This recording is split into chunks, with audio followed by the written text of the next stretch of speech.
نحمده ونصلی علی رسولہ الکریم اما بعد بسم اللہ الرحمن الرحیم۔ احباب ذی وقار، اکثر دوستوں کا یہ طریق دیکھنے کو ملتا ہے بعض مقامات پر کہ کھانا سامنے آئے گا تو اس کو سونگھیں گے، پھر کہیں گے کہ اس میں تو مرچ زیادہ ہے، نمک زیادہ ہے، فلاں زیادہ ہے، پکا ہوا صحیح نہیں ہے، کچا ہے۔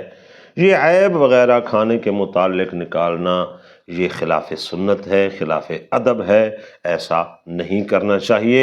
اگر تو کھانا آپ کو اچھا لگ رہا ہے تو اس کو بسم اللہ پڑھ کے کھا لیں، اور اگر پسند نہیں ہے یا تو آپ شکم سیر ہیں، طلب نہیں ہے، یا ویسے وہ کھانا آپ کے جی میں نہیں آ رہا ہے تو اس کو چھوڑ دیں۔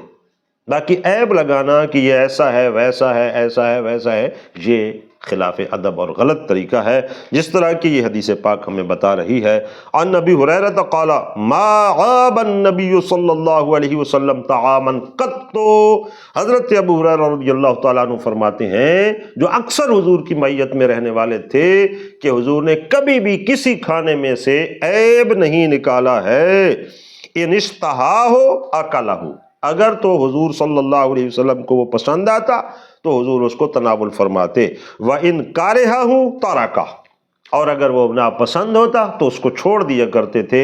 یہ نہیں کہ اس میں یہ نہیں ہے اور وہ نہیں ہے، اس طرح کے عیب نکالنا یہ غلط طریقہ ہے، ایسا نہیں کرنا چاہیے۔